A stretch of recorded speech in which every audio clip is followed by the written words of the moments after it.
Ya, entonces estamos en esta parte, ¿no?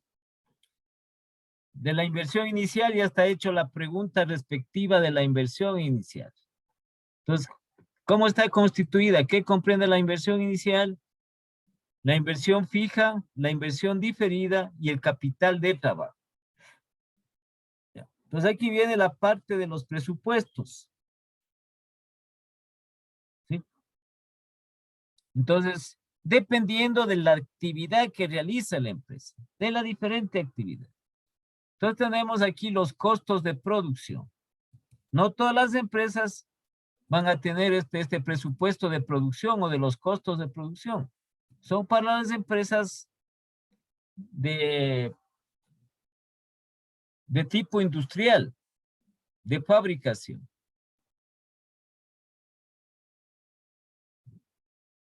Entonces, estos costos de producción, aquí viene a establecerse los respectivos presupuestos. El de producción, que representa también el presupuesto de materia prima, el presupuesto de mano de obra y el presupuesto de los costos indirectos de fabricación.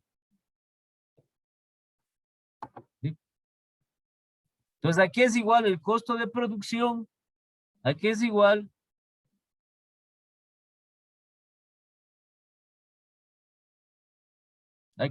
este costo de producción. A ver, está por ahí la compañera Karen. A ver, Sí, Karen, aquí ¿qué es estoy. igual el costo de producción? Es igual al materia prima directa más mano de obra directa y más costos indirectos de fabricación. Igual al costo de la materia prima directa, más el costo de la mano de obra directa y más los costos indirectos de fabricación. Entonces aquí tenemos la materia prima, la mano de obra, ¿sí? Y tenemos los costos indirectos. Entonces, si se trata de una empresa o de un proyecto en el cual involucre la fabricación de algún producto, de algún artículo, contemplará estos presupuestos de producción.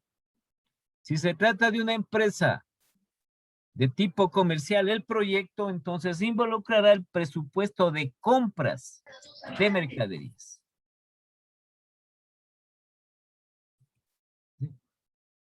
Y tenemos acá los gastos de operación. Y con sus respectivos presupuestos. Entonces, los gastos de operación, ¿cuáles son? Gastos administrativos, gastos de ventas y los gastos financieros dentro de ellos. Entonces, se va haciendo el presupuesto de cada uno de ellos. Y también se incluyen las depreciaciones. Se incluyen las depreciaciones que se establecen o que se realizan a los activos fijos. Entonces no hay que olvidarse dentro de esto también elaborar los cuadros respectivos de las depreciaciones de los activos fijos. Una vez que te está elaborado los presupuestos, si en este caso que son de los costos de producción y de los gastos de operación, los gastos de operación son los gastos administrativos, los gastos de ventas y los gastos financieros. ¿Sí? Entonces se elabora el presupuesto de ingresos del proyecto. Esto también puede ir primero el presupuesto de ingresos, que es a través de las ventas. A través de las ventas. Entonces aquí se elabora el presupuesto de ventas. O primero se hace el presupuesto de los costos y gastos y luego también se elabora el de las ventas. ¿Sí? Entonces aquí se establece porque la parte fundamental de ello es los ingresos que representa el presupuesto de ventas. Porque el presupuesto de ventas es la base de los demás presupuestos de la empresa. Entonces, en base al presupuesto de ventas se elaboran los demás presupuestos. Entonces, estos son las ventas respectivas. Para una vez que están elaborados, los presupuestos de ingresos, los presupuestos de costos de producción, los presupuestos de gastos de operación. Y también está elaborado las depreciaciones, entonces pasa a establecerse los estados financieros pro forma. ¿Por qué les dicen pro forma o proyectados? ¿Sí? Se elaboran porque se proyectan dentro del proyecto, que generalmente, como estaba considerado, en 5 años. Los estados financieros representativos de los proyectos de inversión, ¿cuáles son? El estado de resultados del balance general y el estado de flujo de efectivo. Entonces pongan, por favor, los estados financieros representativos de los proyectos de inversión son, o cuáles son los estados financieros representativos de los proyectos de inversión. Entonces la respuesta es estado de resultados o de pérdidas y ganancias, el balance general y el estado de flujo de efectivo. Aquí no interesa ningún orden. Estados representativos. ¿Cuáles son los estados financieros representativos de los proyectos de inversión? El signo de interrogación. Entonces la respuesta, estado de resultados o de pérdidas y ganancias. Puede ir cualquiera de esas dos palabras. Balance general y el estado de flujo de efectivo.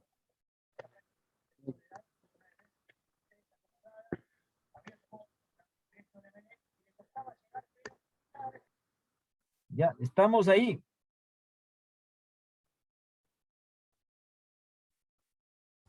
Ya tienen anotado ya. Dijo estado de pérdidas y ganancias. ¿Y cuál A más? ver, le repito la pregunta. ¿Cuáles son los estados financieros representativos en los proyectos de inversión o de los proyectos de inversión? ¿Cuáles son los estados financieros representativos de los proyectos de inversión? 2 puntos. Estado de resultados o pérdidas y ganancias también, ¿qué se llama? El balance general y el estado de flujo de efectivo. Entonces, en todo proyecto de inversión se elaboran estos 3 estados financieros.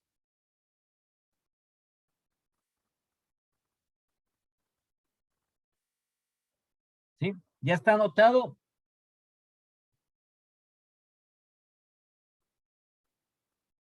Sí, Inge. Ya, entonces aquí tenemos la descripción del estado de pérdidas y ganancias, ¿no? Entonces, a través de él se mide la rentabilidad o la utilidad o la ganancia de la empresa que se establece del proyecto de inversión que es a largo plazo. Entonces, aquí se estudia la utilidad de pérdidas, que se supone que si vamos a hacer la inversión, vean que aquí es, como les dije, la parte del estudio económico financiero es para determinar si el proyecto va a ser rentable o no. Entonces, al elaborar este estado de pérdidas y ganancias, al elaborar los diferentes presupuestos, los presupuestos de ingresos, que son a través de las ventas, los presupuestos de costos y gastos, ¿sí?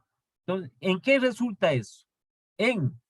Al final, realizar el estado de pérdidas y ganancias para medir, pues, la utilidad o pérdida resultante. Si es que estamos nosotros aquí determinando de que ya iniciamos el proyecto y estamos aquí comparando si es que vamos a obtener ganancia o utilidad y nos sale pérdida, entonces no hay que arriesgar la inversión, ¿no? Porque aquí esto es fundamental dentro del estudio económico financiero. Si el proyecto va a rendir, si el proyecto va a tener ganancias, si el proyecto va a ser rentable. Si no, no, ¿para qué? Puede haber demanda insatisfecha, puede haber, pero en cambio no es rentable el proyecto. Entonces, para eso se hace todo esto. Esta es la parte del estudio económico. La parte del estudio económico. ¿Sí? En estos tres estados financieros, aquí se refleja. Se refleja para luego continuar con el último proceso, que es la evaluación financiera.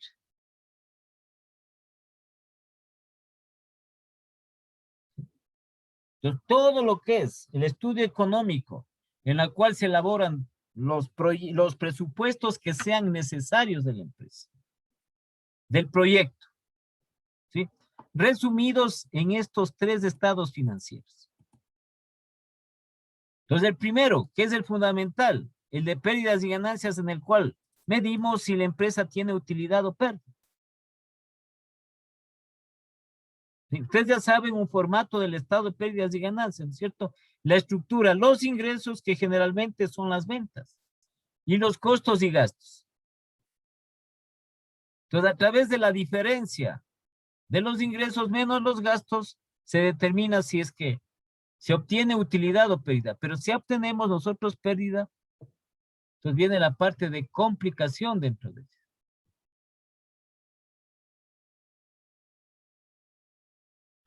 Ahí vamos nosotros.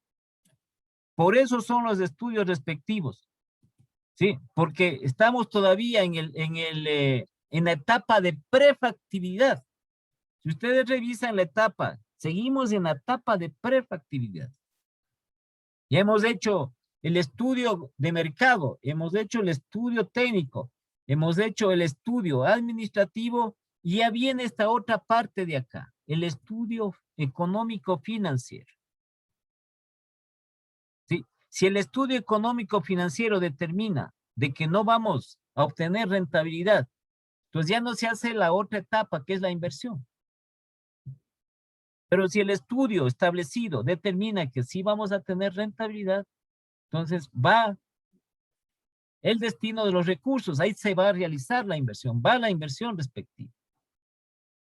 Entonces no es que simplemente hay que seguir, así es la mecánica o así es el proceso, no.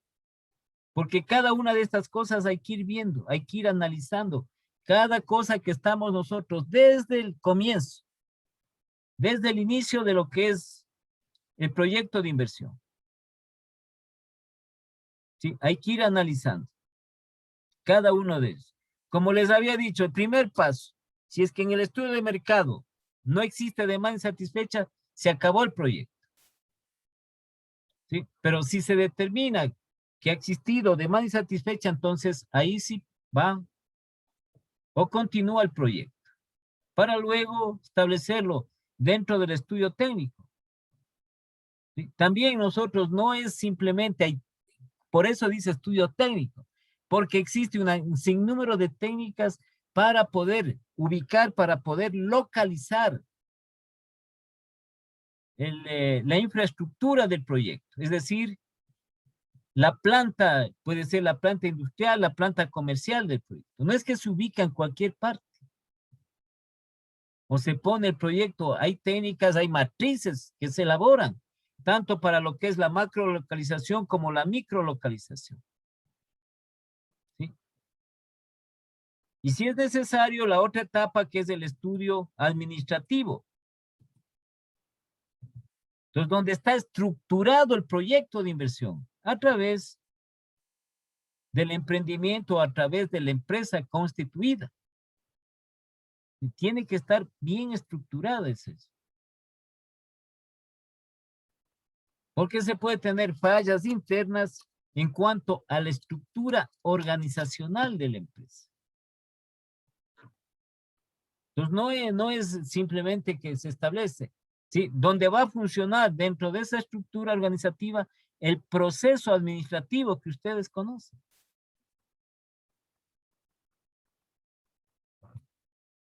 ¿Sí? Y finalmente establecer aquí, ¿no? Que ya es la parte en la cual, en definitiva, ya viene a cuantificarse monetariamente el proyecto de inversión. Por eso es cuantitativo todos los cálculos de estos. ¿Sí? Desde el estudio económico, el estudio financiero. Entonces aquí está reflejado en el estado de pérdidas y ganancias del estudio económico. ¿Sí? Y también está reflejado aquí en el estudio financiero el estado de flujo de efectivo, para luego resumir en el estado de situación final o en el balance general. Entonces, en el estado de flujo de efectivo se determina las entradas y salidas de dinero en efectivo. Entonces, esto es fundamental, este estado de flujo de efectivo. Porque a través del estado de flujo de efectivo se lleva a cabo la evaluación financiera con los indicadores respectivos del proyecto. ¿Sí? Porque nosotros sabemos, no es con la utilidad, porque a veces se confunden, dice nosotros, vamos a aplicar los indicadores de evaluación financiera, pero tenemos utilidad. No, la utilidad no necesariamente está en efectivo. ¿Sí? La utilidad puede estar conformada por efectivo y también por cuentas por cobrar. Aquí el estado de flujo de efectivo es neto. Por eso se calcula el flujo neto de efectivo. Con lo cual se aplican los indicadores de evaluación financiera de los proyectos de inversión. ¿Sí? Entonces, a través del flujo de efectivo se permite calcular la rentabilidad generada por el dinero,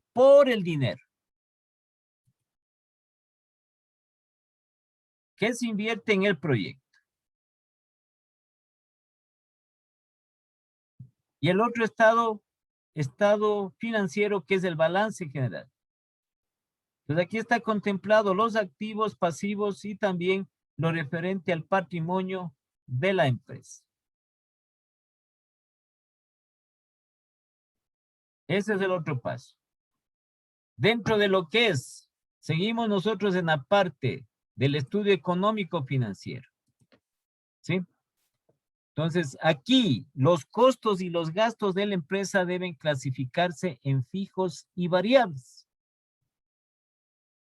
Todo lo que hemos hecho a través de los presupuestos, de los costos y de los gastos, hay que clasificarlos en costos fijos y variables. ¿Cómo clasificamos? De acuerdo a la definición. ¿Qué son costos fijos? Costos o gastos fijos. ¿Y qué son costos o gastos variables?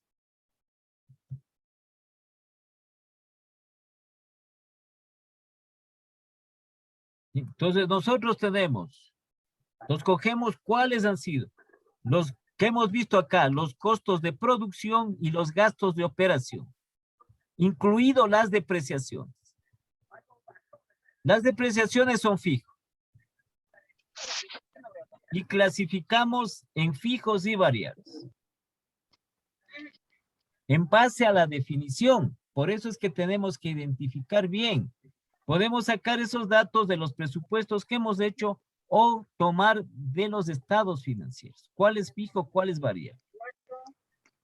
Entonces, los costos fijos son aquellos que permanecen constantes a cualquier nivel, a cualquier volumen de producción o de ventas.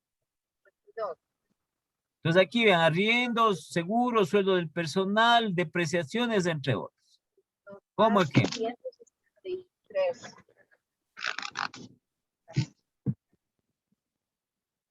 Y los costos variables, que son aquellos que cambian de acuerdo al volumen de producción o de ventas. Entonces, si se incrementa el volumen de producción, también se van a incrementar estos costos de estos gastos.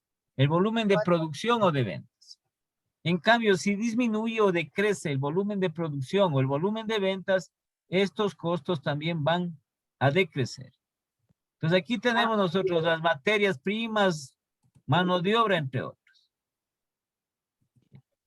Una vez que está clasificado, está realizado todo el estudio económico financiero, resumido en los tres estados financieros relevantes, en los tres estados financieros prioritarios, que son el estado de pérdidas y ganancias, el estado de flujo de efectivo y el balance general, se pasa a hacer la evaluación del proyecto.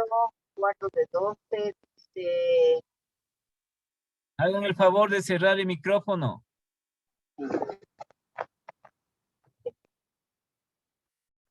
Entonces pasamos a esta parte de la evaluación del proyecto, en donde se va a comparar los beneficios proyectados relativos a la inversión realizada, ¿sí? Con el respectivo flujo de efectivo o de caja generado,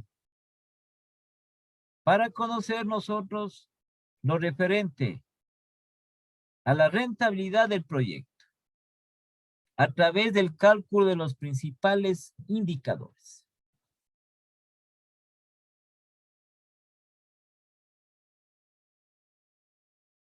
Entonces, al hablar nosotros de evaluación, lo que vamos a evaluar, si el proyecto es rentable o no.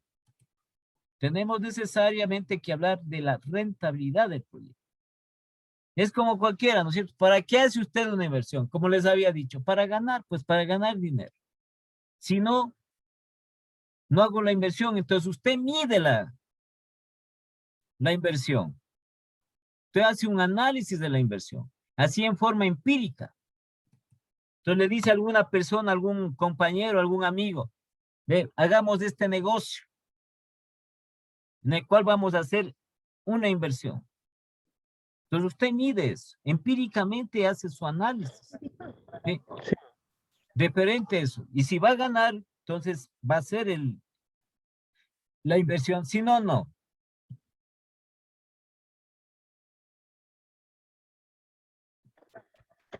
Entonces, la información necesaria para realizar la evaluación financiera. Ya, entonces pongan la siguiente pregunta. Alejandra, ¿cuántas preguntas están hasta ahora? ¿Está ahí la Alejandra o ya se fue? Ya creo que se ha ido.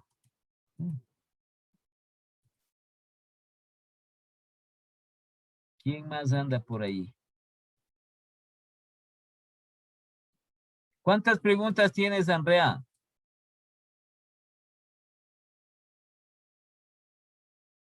Tampoco. Karen.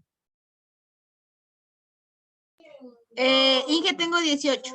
Vamos a la 19. Ya se ha ido la secretaria, pues, la señorita Alvarado. Entonces, estarás llevando, Karen, ¿no? Sí. Ya, a ver, entonces estamos en esta parte, ¿no? Entonces aquí, ¿cuál es la información necesaria para realizar la evaluación financiera del proyecto de inversión?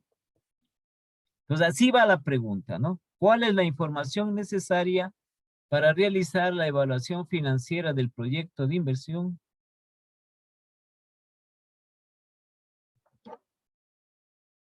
No, la respuesta. Flujos de efectivo. La inversión neta. El costo de capital. La tasa mínima de rendimiento. Y el tiempo estimado del proyecto. Entonces, les repito. ¿Cuál es la información necesaria para realizar la evaluación financiera del proyecto de inversión? Entonces, es la siguiente. Flujos de efectivo. Por eso yo les decía que es importantísimo el flujo de efectivo, porque a través del flujo de efectivo se van a aplicar los indicadores de evaluación financiera. Con ellos se realiza. ¿Ya? Entonces, el flujo de efectivo. La inversión neta, o la inversión que ya hemos revisado la inversión. El costo de capital. La tasa mínima de rendimiento y el tiempo estimado del proyecto.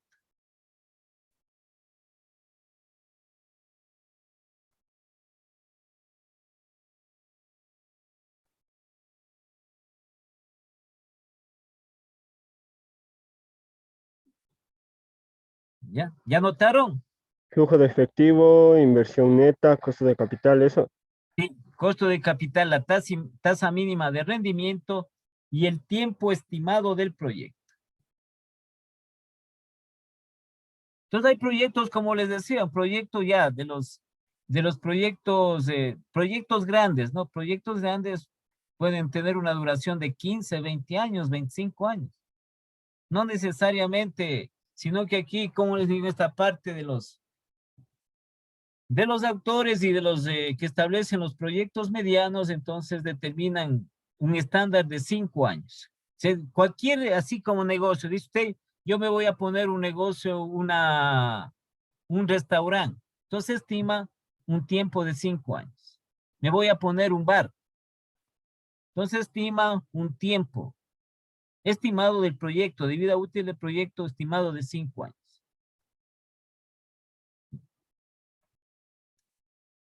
Ya está anotado, ¿no? Sí, Inge.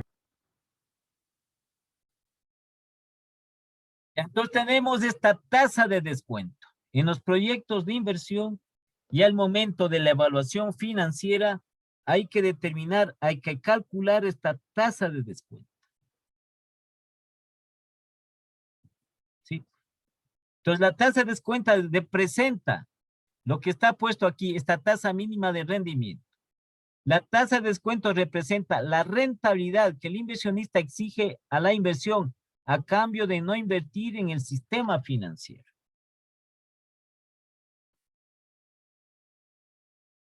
¿Sí? Esa tasa de descuento. ¿Cómo se mide esa tasa de descuento? Ya vamos a ver cómo se mide esa tasa de descuento. Entonces, ¿a qué es lo que hace referencia? Un inversionista, ¿sí? Va a invertir, valga la redundancia, en un proyecto de inversión. Entonces, ¿exige qué? Exige una tasa de rendimiento, mínima de rendimiento. Es decir, espera ganar. Porque la tasa viene dado en qué? En porcentaje. Entonces, espera ganar un porcentaje aceptable por su inversión. En lugar de poner ese dinero, esos recursos en el sistema financiero, en el sistema bancario. Entonces, por ejemplo, entonces una persona que tiene una cantidad aceptable de dinero, pone en el sistema financiero, en el sistema bancario, una inversión a plazo fijo. Entonces dice, nosotros le vamos a pagar por su inversión, supongamos, un 8% anual de interés. Entonces él va a ganar una tasa de rendimiento, va a ganar del 8%. ¿Sí?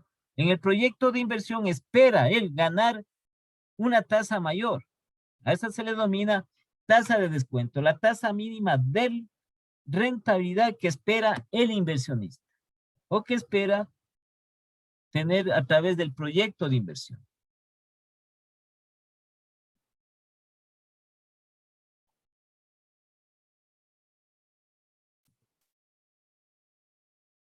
Ya, entonces, esta tasa de descuento. ¿Sí? La tasa de descuento contiene 3 elementos principales, contiene 3 elementos que permiten evaluar de manera pertinente un proyecto. ¿Cuáles son los elementos que se considera dentro de la tasa de descuento o para calcular la tasa de descuento? Entonces pongan por favor, ¿cuáles son los elementos que se consideran para calcular la tasa de descuento?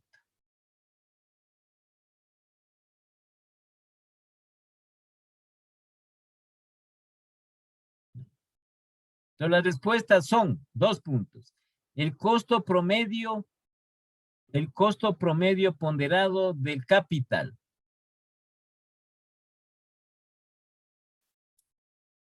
El segundo, la inflación.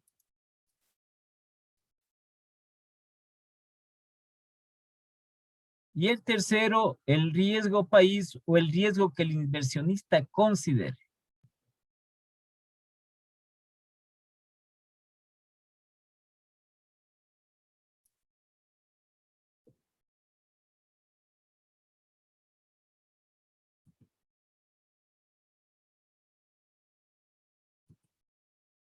Sí, son esos 3 elementos. El costo promedio ponderado del capital, la inflación y el riesgo que el inversionista considere o el riesgo país. Generalmente es el riesgo que considere el inversionista. ¿Sí? O también el riesgo del sector. Porque los sectores productivos, los sectores de las diferentes actividades económicas tienen riesgo.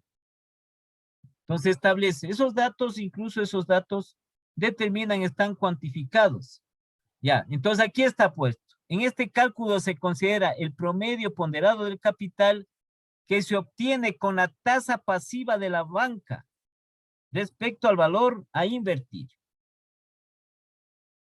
Sí, lo que les estaba diciendo, ustedes tienen dinero, una cantidad considerable y van a invertir, van a depositar en la banca.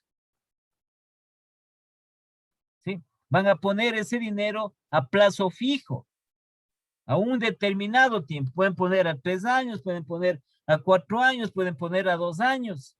Y la entidad, en este caso, la entidad bancaria le paga a usted una tasa de interés. Esa tasa se llama la tasa pasiva, la que pagan los bancos por el dinero de los ahorristas, de los inversionistas. ¿Sí? Entonces aquí viene el promedio ponderado del capital que se obtiene de la tasa pasiva de la banca respecto al valor de invertir. La tasa activa del sistema financiero cuando otorga un crédito. ¿Sí? En cambio, la tasa activa es la que cobran los bancos por los préstamos que realizan a sus clientes o realizan a las empresas. ¿Sí? Va a depender del tipo de crédito, ¿no? Entonces, ¿qué se hace? Se suma la tasa pasiva más la tasa activa y se divide o se saca el promedio. Por eso es promedio ponderado. Pero siempre y cuando esté de parte el capital que se va a invertir o esté de parte el capital que se va a solicitar que se le preste a la empresa. ¿Sí? Y por lo general la tasa de pasiva es mucho más baja que la tasa activa, pero se saca el promedio. Entonces, este promedio del capital ponderado a través de las tasas activas y pasivas del sistema bancario, del sistema financiero. Entonces, establecemos, la banca está pagando, como ejemplo, ¿no? La banca paga por la tasa pasiva, por el dinero que invierten los ahorristas a plazo fijo. Ya, supongamos está pagando el 7%. ¿Sí? E igualmente el banco, por los préstamos que está realizando como promedio los bancos, está cobrando un 15%. Entonces, este capital promedio ponderado, sumamos los 15 más los 7%, que serían 22 dividido para 2, nos va a dar 11%. Esa es la tasa promedio ponderado del capital. Si estamos, si está claro o no está claro. Sí, Inge. Sí, no es más que eso, por eso llaman, sino que nosotros oímos y no sabemos eso. Ahora, dentro de eso hay que sumarle también la inflación. En nuestro medio la inflación es también bastante baja. No como diferencia, por ejemplo, de los países vecinos, ¿no? En Colombia la inflación también es un poco más alta. ¿Sí? Aquí no llegamos nosotros, creo que estamos en un promedio del 2,5, es anual, ¿no? 2,5, creo que máximo el 3%. Entonces sumaríamos nosotros a la tasa promedio del capital ponderado, la inflación, y también el riesgo respectivo, el riesgo que determina el inversionista o del sector o el riesgo país. ¿Sí? Porque todo tiene un riesgo. Sí, por eso dice, este valor de la tasa de riesgo pertinente por parte del inversionista también puede ser la base del riesgo país que maneja mensualmente el Banco Central. Entonces suma esos 3 valores y se saca esta famosa tasa de descuento o la tasa mínima de rendimiento. Sumada, ¿cuántos da? Entonces supongamos, ¿no es cierto? 7 más 15 estaban establecidos 11%, sacando el promedio. Más 2%, supongamos, de inflación, tenemos 13%. Más asimismo un 3% del riesgo, ¿sí? Tenemos un 16% que vendría a ser esta tasa de descuento. Eso espera como mínimo el rendimiento de esa tasa, la inversión del proyecto. ¿Sí? Entonces, para que ustedes conozcan esta famosa tasa de descuento, ¿cómo se calcula? Hay los datos también, ¿no? Hay los datos referentes a la inflación, hay los datos referentes a la tasa pasiva, a la tasa activa y también al riesgo de los sectores de la economía. ¿Sí? No todo, hay riesgo en los diferentes sectores de la economía del país para las inversiones respectivas. Se suma y se saca esta famosa tasa de descuento, que es la tasa mínima de rendimiento que espera obtener el proyecto de inversión. Los hemos puesto como ejemplo, como mínimo espera una tasa de rendimiento del 16%. ¿Sí? A eso es lo que se refiere. Entonces, los métodos e indicadores de evaluación financiera. Existen dos métodos, ¿sí?, que son o que consideran o que pueden evaluarse a través del tiempo, con base en el tiempo, en que se recupera la inversión y su rentabilidad.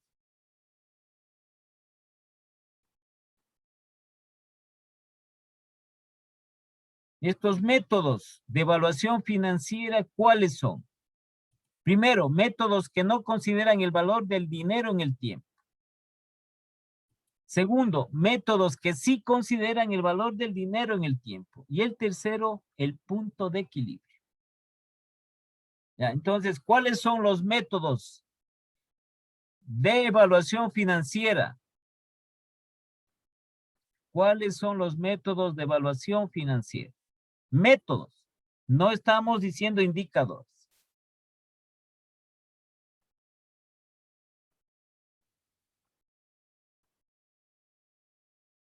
¿Sí? Entonces, ¿cuáles son los métodos de evaluación financiera?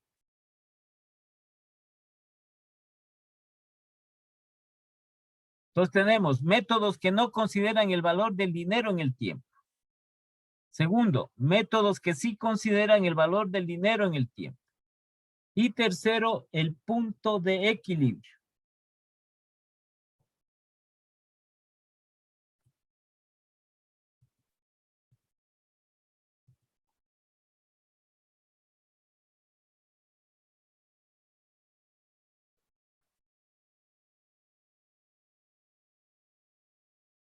¿Ya está puesto? Estamos anotando, Inge.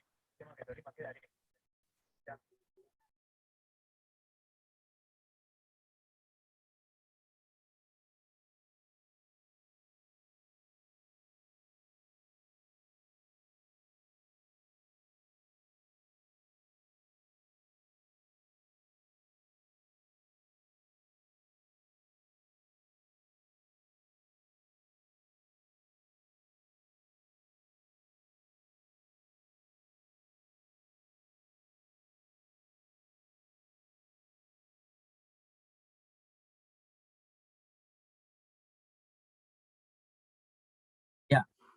Entonces, dentro de los métodos que no consideran el valor del dinero en el tiempo, ¿sí?, existen los siguientes indicadores financieros.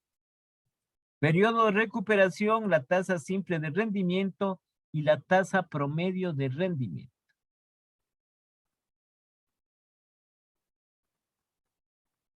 Entonces aquí, ¿cuáles son los indicadores financieros de los métodos o del método que no consideran el valor del dinero en el tiempo? ¿Cuáles son los indicadores financieros de los métodos que no consideran el valor del dinero en el tiempo?